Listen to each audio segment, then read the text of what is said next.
The only people I know who aren't are those who are really disappointed and unhappy in life.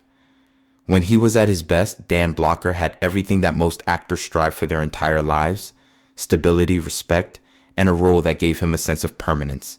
That's why the conclusion was so abrupt. There was only a feeling that things would soon return to normal. There was no buildup that seemed dangerous or a moment that shouted tragedy ahead. Never did.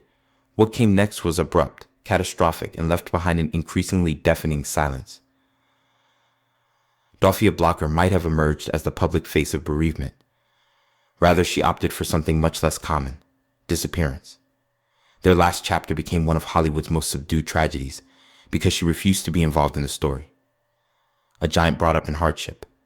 Despite Little Joe's charm, humor, and good looks, Hoss was the one who really won people over. There was something unique about the large, quiet, naive, and incredibly endearing Cartwright brother.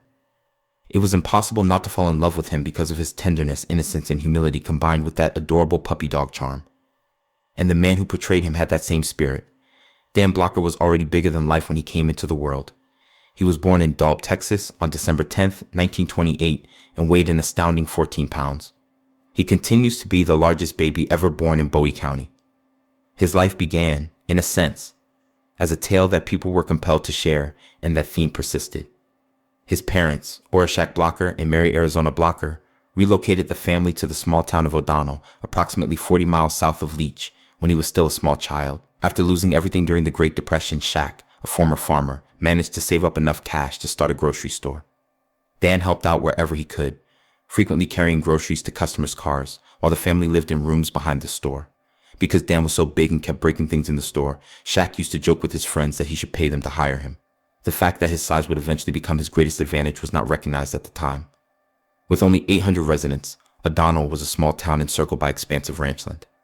The main event took place on Saturday nights, and strangely, Dan himself frequently provided the entertainment.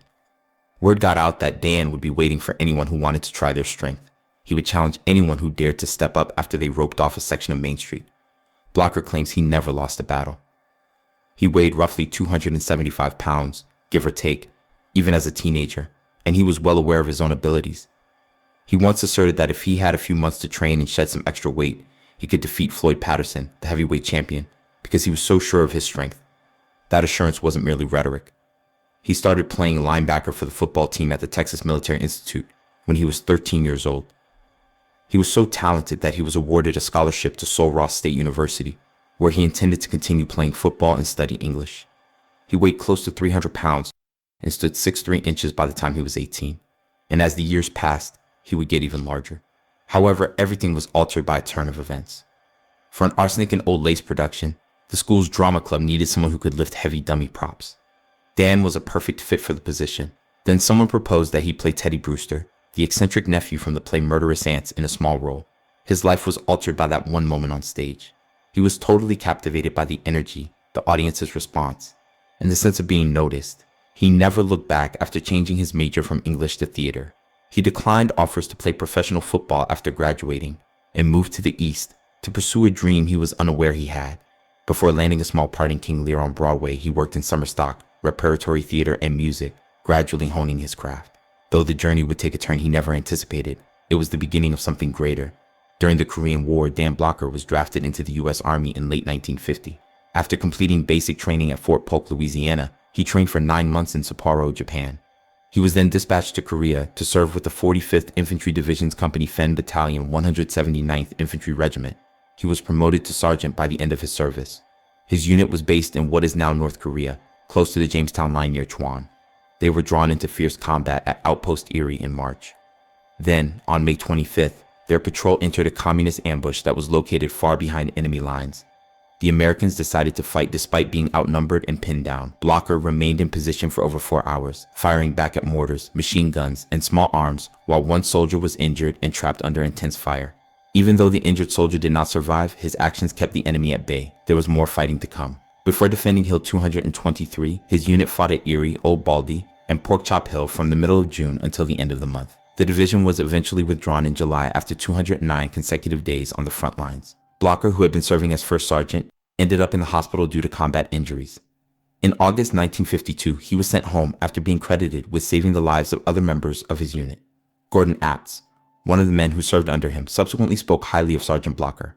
He characterized him as a natural leader, strong, athletic, loud in the best way, and amiable with everyone. Blocker could crush a beer can between two fingers and still find time to watch out for all the men he was in charge of, according to Apps.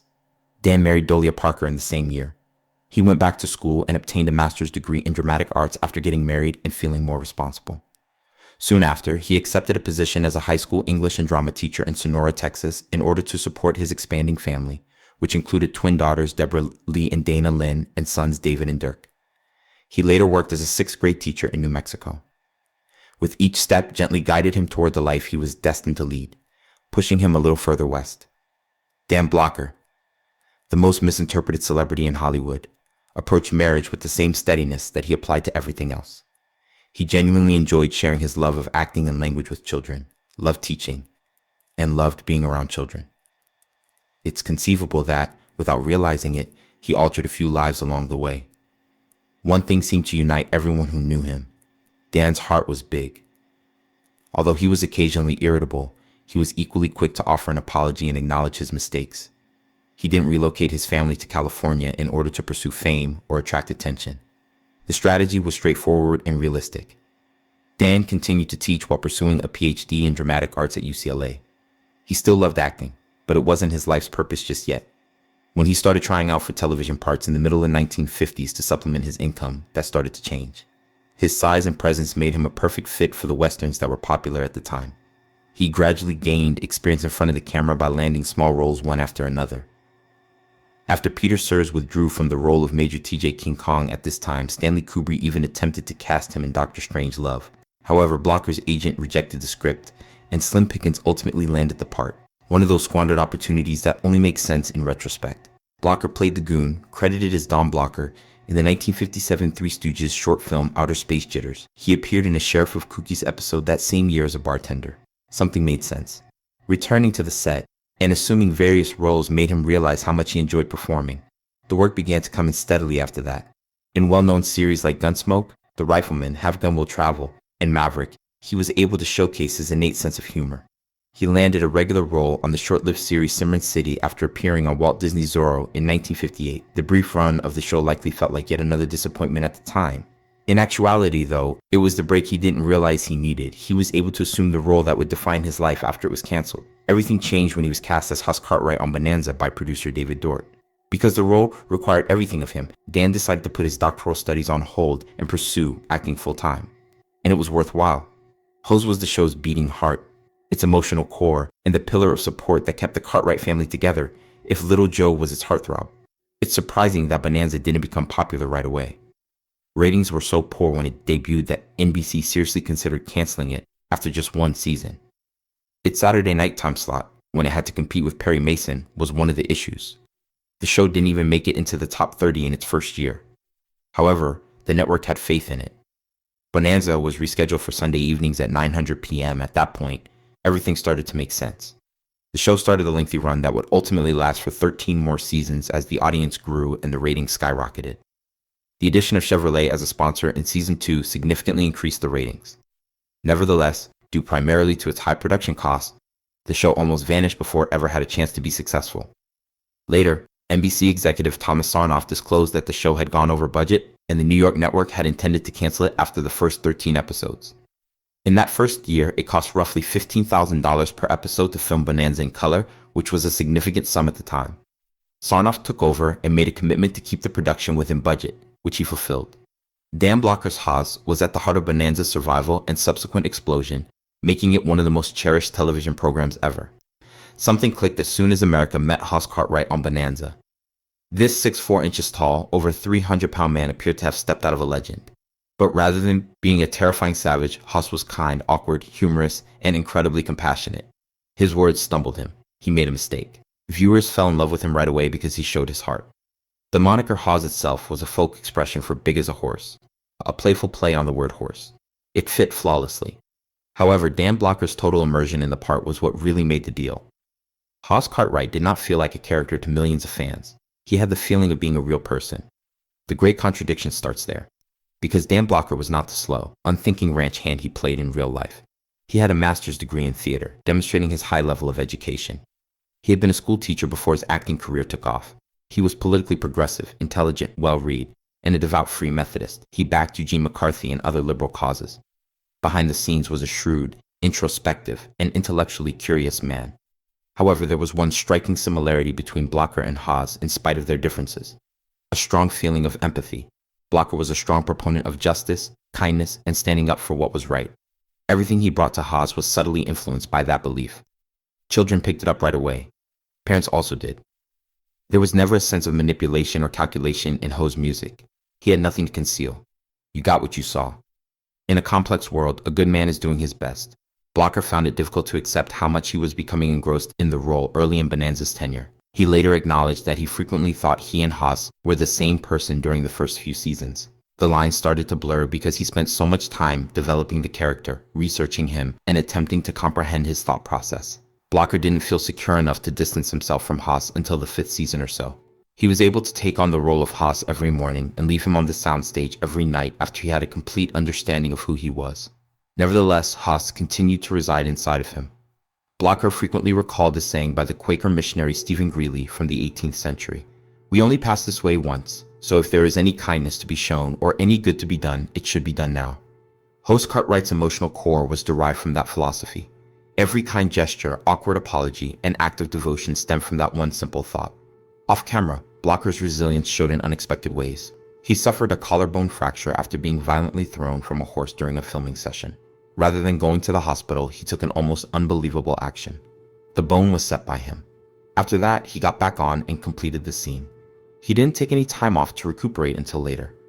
Ironically, the same horse that had thrown him was unable to carry him when he returned to set after gaining some weight during his recuperation. It was the epitome of Blocker's quiet toughness. He was decorated for his service in the Korean War, but he rarely mentioned it. He was permanently altered by war, particularly in his attitude toward firearms.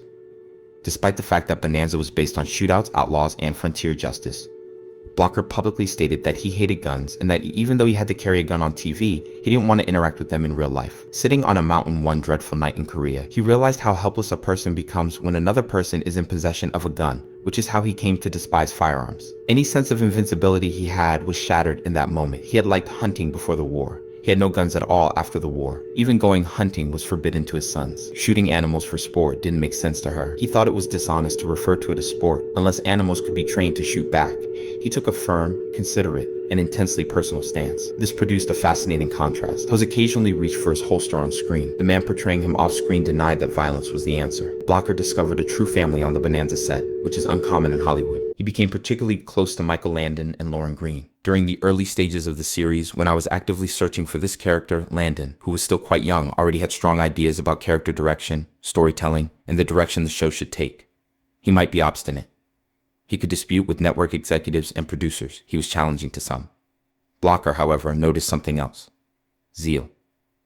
Over time, Bonanza became stronger because of Landon's deep affection for the program and its characters. The cast chose to socialize outside of work despite spending a lot of time together, frequently from early morning until late at night, 5 days a week. Blocker was the best man at Michael Landon's wedding to Lynn Noy because of how close they were. Even though Bonanza took up most of his time, Blocker was able to make appearances in a few movies with Frank Sinatra, such as Lady in Cement and Come Blow Your Horn. Nevertheless, Hoss was his legacy and television was his home. Blocker never lost sight of his roots despite his notoriety. "Boy, how long has it been since you visited Texas?" "A month or so ago, I was in Dallas." "That was recently, I see." "Yes." His hometown of Audino, Texas, continued to claim him as their own even after he moved his parents to California so they could be nearer to him. The memory of the quiet, industrious boy who was always holding a book made people back home smile. Seeing that same child ride across the Ponderosa every Sunday night and beam into millions of living rooms seemed almost unreal to them. Ultimately, Dan Blocker accomplished something uncommon. He crafted a figure that seemed ageless. Hoss Cartwright was more than a supporting character. He provided more than just comedic relief. In a world full of rough and tumble, he was a symbol of decency. And behind that symbol stood a man who understood suffering, genuinely believed in kindness, and nevertheless opted for gentleness. The celebrity who detested being famous. Dan Blocker had achieved a level of success that most actors can only imagine by the middle of the 1960s. His admirers loved him. He was respected by other performers.